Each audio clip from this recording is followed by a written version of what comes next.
ये वृंदावन है। आपको देखने में वृक्ष लग रहा है, आपको देखने में ये गुल्म पत्र लग रहे हैं, आपको देखने में पुष्प लग रहे हैं, पर वास्तविक में वृंदावन को जिसने भी भजा उसका अगला जन्म वृंदावन में इन वृक्षों के रूप में ही हुआ है। तो ये सब वृक्ष नहीं है, ये पूर्व जन्म के साधक हैं वृंदावन के। ये सब कथा यहां सुनने के लिए अविराजित हुए हैं।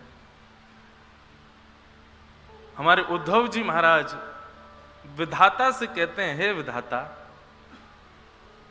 यदि आप मेरी तपस्या से जरा भी प्रसन्न हो तो मुझको केवल एक ही वरदान दे दीजिए कि अगला जन्म हमको वृंदावन में दे दीजिए, और वृंदावन में कोई मानव नहीं, हमको छोटा सा कोई पौधा बना दीजिए। तो निश्चित है वृंदावन में मानव बन के आना तो ये बहुत बड़ी कृपा है, पर वृंदावन में वृक्ष बनकर के प्रकट होना, वृंदावन में किसी पौधे के रूप में प्रकट होना, वृंदावन में किसी पुष्प के रूप में प्रकट होना, ये भी श्री जी की कृपा है। यत्र प्रविष्टो सकलोपि जंतु आनंद सच्चित घनतामुपैति।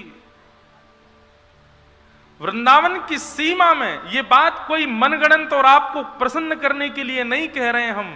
वृंदावन की सीमा में आप श्री जी की कृपा के अहेतु की अनुग्रह के बगैर प्रवेश कर ही नहीं सकते हो, चाहे लाख प्रयास कर लीजिएगा।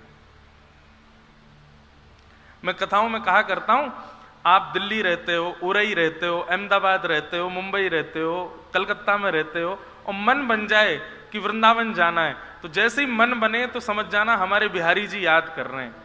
फ्लाइट में बैठ जाओ तो समझना बिहारी जी याद कर रहे हैं। दिल्ली एयरपोर्ट से वृंदावन के लिए टैक्सी में बैठ जाओ तो समझ जाना बिहारी जी याद कर रहे हैं। लेकिन जैसे ही छठीकरा से गाड़ी मुड़े ना वृंदावन को, और वृंदावन में 1 किलोमीटर जैसे ही भीतर आ जाओ, तब समझना बिहारी जी नहीं, श्री जी याद कर रही थी।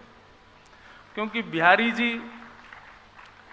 जी याद करेंगे तो है सके कि एयरपोर्ट से वापस लौट जाओ, बिहारी जी याद करेंगे तो है सके मार्ग से ही वापस हो जाओ, बिहारी जी याद करेंगे तो है सके कि कहीं भी आपको रुकावट आ सके। लेकिन वृंदावन की सीमा में यदि प्रवेश कर गए हो तो फिर श्री जी ने बुलाया है, क्योंकि श्री जी जब याद करें तो वृंदावन आवे में कोई विघ्न नहीं आता। अच्छा, एक बात ये, दूसरी बात, वृंदावन आने में विघ्न केवल ये नहीं है कि आप वृंदावन आने से वंचित हो जाओ, वृंदावन आते आते रह जाओ, ये विघ्न नहीं है। वृंदावन आने का एक विघ्न और है कि आप वृंदावन आकर के भी वृंदावन को पा ना पाओ, ये भी एक विघ्न है। जैसे इंजीनियरिंग कॉलेज में जा तो सारे बच्चे रहे, लेकिन इंजीनियर बन के सब नहीं निकल रहे हैं। स्कूल में पढ़ने जा तो बहुत लोग रहे हैं, लेकिन सब 90%, 95%, 99% लेकर के नहीं आ रहे हैं। जिस प्रकार विद्या के लिए कहा गया, उद्यमे नहीं सिद्ध्यन्ति कार्याणि न मनोरथै नहीं सुप्तस्य सिंहस्य प्रविश्यन्ति मुखे मृगा, ठीक उसी प्रकार वृंदावन के लिए भी है। क्योंकि आजकल क्या हो गया है, वृंदावन आ तो बहुत लोग रहे हैं। अभी आप तो बहुत सही समय है ये, अभी 4-5 दिन, अब अगर ये कथा 5 दिन पहले हो रही होती ना, यहां का बाहर तिल रखने की जगह नहीं होती, इतनी भीड़ थी वृंदावन में। लेकिन बात सदैव याद रखना, भीड़ वृंदावन में बहुत हो रही है आजकल। वृंदावन आ तो सब रहे हैं, और उसके बाद यदि वो सोच रहे हैं श्री जी की कृपा है कि आप आ गए वृंदावन, लेकिन वृंदावन आने के बाद विघ्न क्या है कि आप वृंदावन आ तो गए, राधा रमन जी चले तो गए, बिहारी जी है तो आए, संतन के दर्शन तो कर लिए, लेकिन उसके बाद भी आप जैसे आए थे वैसे ही चले गए, वापस जाके वैसे ही हो गए, कुछ परिवर्तन नहीं हुआ। तो समझना विघ्न था वृंदावन जावे में। क्योंकि वृंदावन से लौट करके जाओगे तो आपके अंदर परिवर्तन तो आएगा।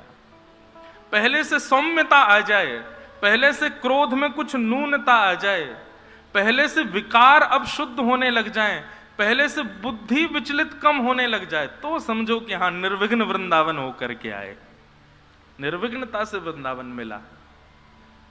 हमारे रसिक कहते हैं मुझे ये पद इतना प्रिय है, अब तो आदत डाल लेना, अगले 7 दिन खूब पद सुनाएंगे हम स्वामी श्री हरदास जी के, हितरवंश महाप्रभु के, श्री सूरदास जी के, भोरी सखी के, जो जो पद आते जाएंगे सब सुनाएंगे।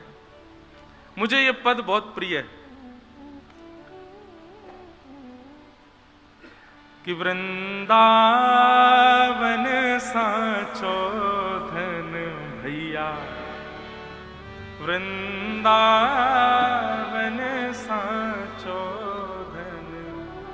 ये सुनने के लिए थोड़ी बैठे हो आप, जब ये पद गाए जाए पीछे गाओ, सब लोग पीछे से दोहराओ, वृंदावन साचो धन भैया।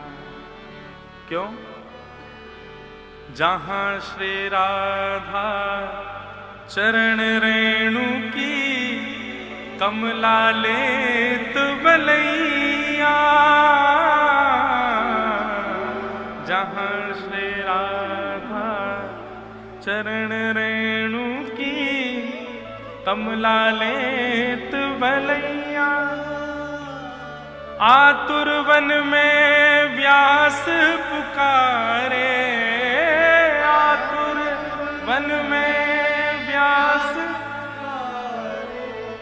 है कोई रसिक सुनैया, वृंदावन साचो। ये पद मैंने सैकड़ों बार गाया, लेकिन मेरे हर बार रोए खड़े होते। अभी भी गाते गाते मेरे रोंगटे खड़े हो रहे हैं। और मैं कथा में एक बात कहता हूं बंधुओं, यदि कथा सुनते सुनते, श्री जी के यश सुनते सुनते, वृंदावन महिमा सुनते सुनते यदि नेत्र सजल हो जाएं, रोए खड़े हो जाएं, तो समझियो श्री जी छू रही हैं आपको। ये तभी संभव है, ये सामान्य बात नहीं है। जहां श्री राधा चरण रेणु की कमला लेत बलैया, कमला मतलब लक्ष्मी। पूरा विश्व जिस लक्ष्मी के पीछे भाग रहा है, पूरा विश्व जिस लक्ष्मी की प्राप्ति के लिए यत्न करता है, सुबह से शाम तक व्यक्ति किस चीज के लिए परिश्रम कर रहा है कि लक्ष्मी मिले, लक्ष्मी मिले, लक्ष्मी मिले। वह लक्ष्मी की स्थिति देखो हमारे वृंदावन में। ऐसा नहीं है कि हम लक्ष्मी की अवहेलना कर रहे हैं, ये मत सोचिएगा कि हम लक्ष्मी की कोई हम तो हम रामानुज संप्रदाय से, हमारी तो आचार्य लक्ष्मी है। पर कहने का अभिप्राय, जिस लक्ष्मी के लिए करोड़ों अरबों खरबों लोग दिन रात केवल परिश्रम लक्ष्मी के लिए करते हैं, वह लक्ष्मी भी जब वृंदावन की सीमा में प्रवेश करती है तो ऐसा भक्ति का रंग चढ़ता है कि श्री जी को स्पष्ट नहीं देखती है। जब श्री जी विराज रही होती हैं तो लक्ष्मी भी अपने आप को एक किसी लता पत्र के पीछे छुपा करके दीनहीन बन के बैठी रहती है। और जब श्री जी उठ करके चली जाती है ना, तो श्री जी के जो चरण चिन्ह रह जाते हैं, उन चरण चिन्हों की कमला लेत बलैया, कमला जाकर के उनकी बलैया लेती है। क्यों? बोले यदि श्री जी के सन्मुख स्पष्ट कमला पहुंच गई, लक्ष्मी पहुंच गई, तो उनके रूप लावण्य को देख करके वहीं मूर्छित हो जाएगी लक्ष्मी, देख ही नहीं पाएगी। कनक कूट कोटिक लगत जिए, भजिए कुंवर कन्हैया। कनक कूट कोटिक लगत जिए, भजिए कुंवर कन्हैया। सूत्र है, यदि आप श्याम सुंदर को भजना चाहते हो तो कनक कूट कोटिक लग तजिए। जब तक त्याग नहीं करोगे तब तक श्याम सुंदर को भज नहीं पाओगे। कई लोगों को मैंने देखा, मैटेरियलिस्टिक वर्ल्ड भी उनके अंदर पूरा पूरा है और वो चाह रहे हैं कि बिहारी जी को हम भजे भी, संभव नहीं हो पाएगा। प्रेम गली अति सांकरी, तामे दो न समाए। हमारे राधा रमन लाल ये कभी नहीं विचार करते, कभी नहीं देखते आप सुंदर कितने हो, आपके वस्त्र कैसे हैं, आप पे संपत्ति कितनी है, आप कितने धनवान हो, कितने गुणवान हो, ये गुण भी नहीं देखते। बस ये देखते हैं कि हृदय में खाली जगह कितनी है, कि मैं जा पाऊंगा कि नहीं, कहीं भर तो ना रखो बहुत ज्यादा। इसलिए भैया, कनक कूट कोटिक लग तजिए, भजिए कुंवर कन्हैया। और ये बात सत्य है, वो भज ही नहीं पाएगा ठाकुर जी को जिसके चित्त में सब कुछ बैठा है। त्याग तो करना पड़ेगा।